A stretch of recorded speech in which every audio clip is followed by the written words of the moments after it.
Welcome to the Turing Point channel.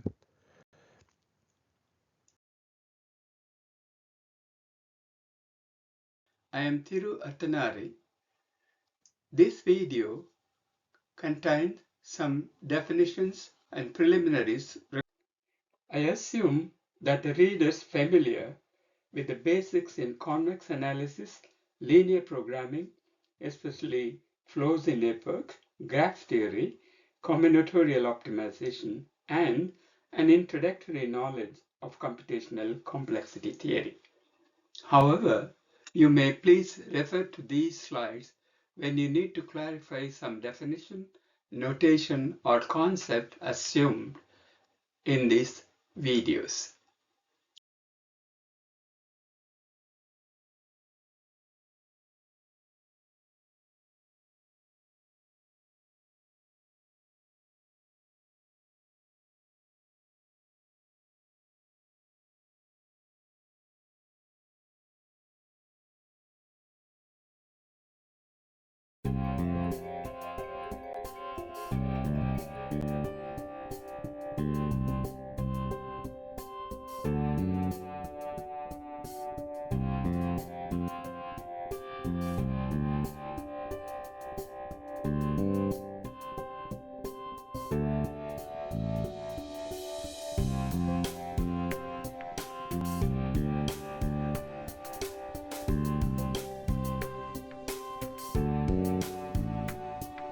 Here's some usual notations or recall. If you are familiar with this, you may skip them and proceed further.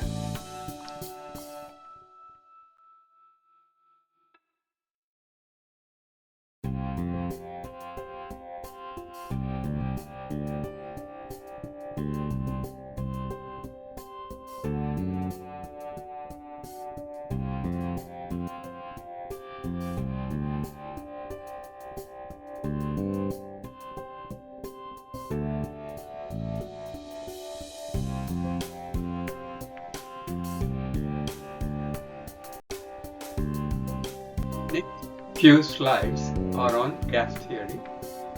If you are familiar with these definitions, again, you can skip these slides and go ahead.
Note, we use Vn to denote the set 1 to n and En to denote the pair ij, I less than j, the set of edges, and Pn is the number of elements or cardinality of En.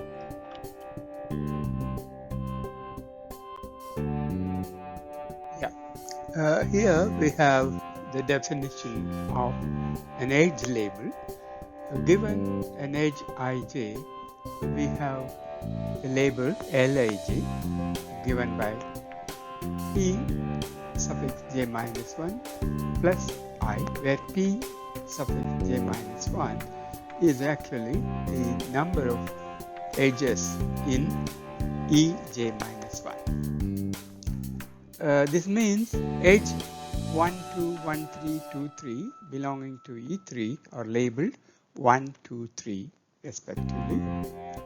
And once we have labeled the elements in En minus 1, then we can label the elements in En in an increasing order of the first coordinate, namely I.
Given a directed graph G, we say U, V belonging to the vertex set are die-connected if there is a directed path from U to V as well as there is a directed path from V to U in G. We write U double arrow V is the relationship that partitions B into equivalent classes called die-connected components of G. Diconnected components are also called strongly connected components.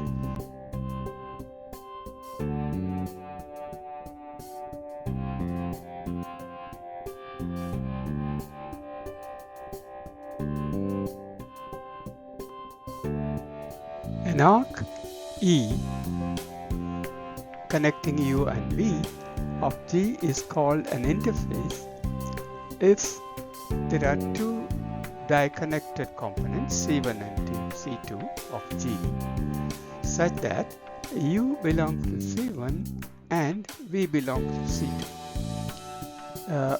We call the set of all interfaces of G I of G. Similar to interfaces in directed graphs, we have bridges in graphs. An edge of G is called a bridge in case removing E from G produces more components in G. That means a component is a subgraph, maximal connected subgraph of a graph. So by removing E, we have more components. In that case, we call that a bridge.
Next few slides are on flows in networks, and a very important area which we would be repeatedly using in our main videos.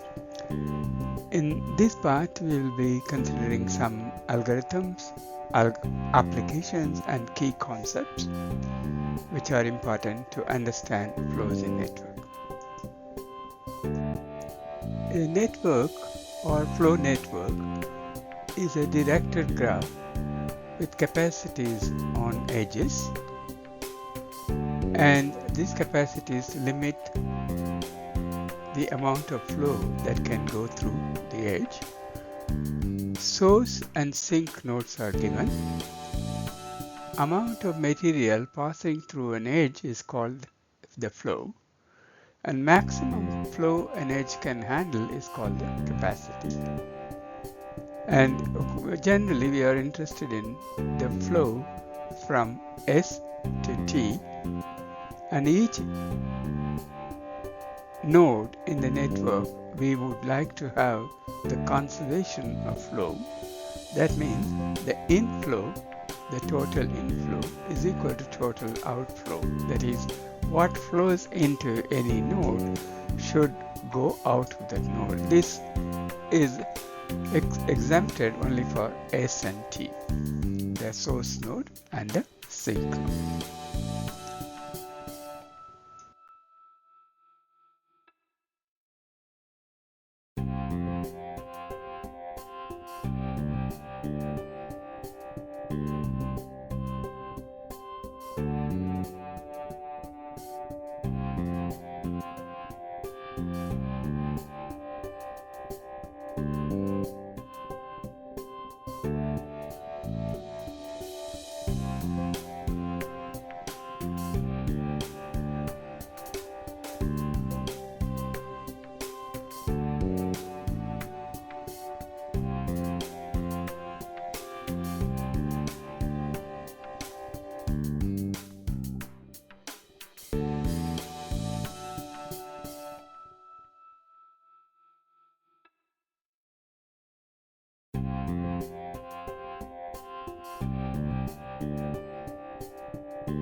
There are several algorithms other than Edmonds-Karp and Ford-Fulkerson algorithm which we have discussed.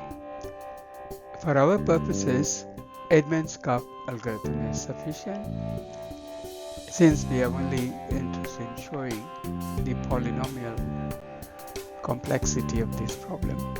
There are many other algorithms improving on the complexity, and a recent one even almost linear in complexity for solving max flow problems.